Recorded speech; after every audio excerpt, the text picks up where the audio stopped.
Kisah Nabi Muhammad Sallallahu Alaihi Wasallam, pembangunan Masjid Nabawi di Madinah. Pembangunan Masjid Nabawi menjadi langkah pertama yang dilakukan Rasulullah setibanya di Madinah. Beliau ingin menjadikan Madinah sebagai negara yang dibangun dengan pondasi keberkahan. Untuk mewujudkan hal tersebut, maka kaum Muhajirin dan kaum Ansor bahu-membahu dalam proses pembangunan masjid. 1 Hijriah merupakan tahun yang penting dalam sejarah Islam karena menandai peristiwa hijrahnya Nabi Muhammad SAW dari Mekah menuju Madinah. Setelah peristiwa ini, penghitungan tahun kenabian diganti dengan istilah tahun Hijriah. Kelak pada masa kekhalifahan Umar bin Khattab, tahun hijrahnya Rasulullah menjadi awal penghitungan kalender Hijriah yang dimulai dari bulan Muharram. Hingga kini umat Islam di seluruh dunia memperingati 1 Muharram sebagai tahun baru Islam atau tahun baru Hijriah.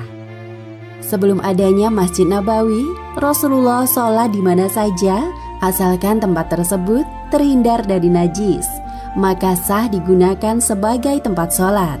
Bahkan Rasulullah pernah melaksanakan sholat di kandang kambing. Sebagaimana disebutkan dalam hadis sahih yang diriwayatkan Abu Daud nomor 184, Rasulullah pernah bersabda, "Silakan sholat di kandang kambing, karena di sana mendatangkan keberkahan atau ketenangan." Setelah beberapa hari tinggal di Madinah, Rasulullah berkeinginan untuk membangun sebuah masjid yang memiliki banyak fungsi, jadi tidak terbatas sebagai tempat sholat. Namun, masjid tersebut bisa digunakan sebagai markas dakwah Islam di Madinah. Atas petunjuk dari Allah Subhanahu wa Ta'ala, unta yang dikendarai oleh Rasulullah menunjukkan lokasi tempat pembangunan Masjid Nabawi. Unta tersebut berhenti tepat di depan pekarangan rumah Abu Ayyub. Kemudian Rasulullah mencari pemilik tanah lokasi akan dibangunnya Masjid Nabawi. Ternyata tanah tersebut milik Suhail dan Sahil, 2 anak yatim yang dirawat oleh As'ad bin Zurarah. "Apakah kalian berdua pemilik tanah ini? Aku ingin membelinya untuk lokasi pembangunan masjid." "Anda tidak perlu membelinya, wahai Rasul. Kami akan memberikan tanah ini kepada Anda dengan senang hati." Kali ini Rasulullah menolak hadiah yang diberikan kepada beliau. Hal ini dikarenakan Rasulullah ingin beramal menggunakan harta yang beliau miliki. "Maaf sekali, kali ini aku tidak bisa menerima hadiah dari kalian." Setelah mencapai kesepakatan harga antar kedua belah pihak, akhirnya tanah milik Suhail dan Sahil resmi dibeli oleh Rasulullah. Sebelumnya tanah tersebut biasa digunakan sebagai tempat mengeringkan kurma. Keesokan harinya, Rasulullah memulai proses pembangunan masjid. Hal pertama yang perlu dilakukan adalah meratakan tanah dengan menebang pohon kurma, lalu memindahkan kuburan tua milik kaum musyrikin yang terletak di dekat lokasi pembangunan masjid.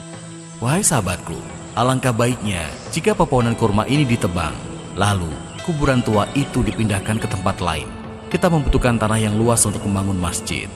"Baik, wahai Rasul, akan segera kami bereskan semuanya." Selama proses pembangunan, Rasulullah turun langsung ke lapangan. Beliau membantu para pekerja dengan mengangkat bebatuan yang dijadikan pondasi masjid. Para sahabat yang menyadari perbuatan Rasulullah tersebut segera menghentikan beliau. Namun beliau tetap bersikeras untuk membantu. Tidak jauh dari lokasi pembangunan, beberapa pekerja tampak ada yang lesu dan tidak bersemangat. "Hai, kawan, lihat yang dilakukan Rasulullah itu. Aku sungguh merasa malu pada diriku sendiri sekarang."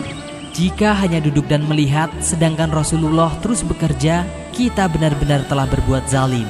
Baiklah, mari kita kumpulkan semangat lagi untuk bekerja lebih keras dari sebelumnya. "Ayo, semangat!" Mereka mulai bersyair untuk menambah semangat dalam bekerja. Rasulullah juga terus memompa semangat para pekerja dikala semangat mereka mulai mengendur. Sesungguhnya, pikulan orang-orang yang bersusah payah dalam membangun masjid lebih baik dari pikulan orang-orang yang membawa kurma dari Khaybar. Ya Allah, tidak ada kehidupan yang lebih baik daripada kehidupan akhirat. Maka berikan rahmat dan ampunan bagi kaum Ansor dan kaum Muhajirin. Seorang sahabat bernama Amr bin Yasir menarik perhatian beliau. Ia terlihat bekerja lebih keras daripada sahabat yang lain. Wahai Amr, mengapa engkau tidak seperti teman-temanmu yang hanya mengambil satu buah batu bata? Aku menginginkan pahala lebih dari Allah, wahai Rasul. Wahai putra Sumayyah, orang-orang mendapat satu pahala, engkau mendapat 2 pahala. Masjid Nabawi di awal pembangunannya didirikan dengan sangat sederhana. Pondasi masjid berasal dari bebatuan yang keras, dindingnya dari batu bata yang dibuat dari tanah liat. Tiang-tiang masjid berasal dari batang kurma, sedangkan untuk atapnya diambilkan dari pelepah daun kurma. Masjid Nabawi memiliki 3 pintu masuk yang dibuat dengan sederhana. Pintu yang seringkali dimasuki oleh Rasulullah adalah pintu yang berada di arah timur, atau disebut juga Bab Utsman atau Bab An-Nabi. Sedangkan pintu yang berada di sebelah barat dinamai Bab Atikah. Lalu pintu ketiga yang berada di sebelah selatan dinamai Bab Umar. Selama kurang lebih 12 hari, akhirnya pembangunan Masjid Nabawi rampung dengan penampakan yang sederhana. Masjid ini juga belum dipasang lantai, jadi kaum muslimin sholat dengan beralaskan tanah. Bahkan pintu masjid dibuat dengan sangat sederhana. Tidak semua dari kaum muhajirin bisa membangun rumah di Madinah.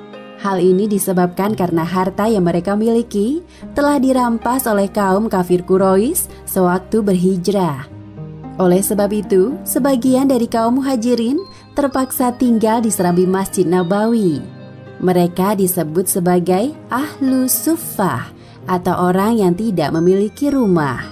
Rasulullah sangat memperhatikan kesejahteraan kaum muhajirin. Tentunya tidak mudah bagi mereka untuk menyesuaikan diri hidup di tempat yang baru.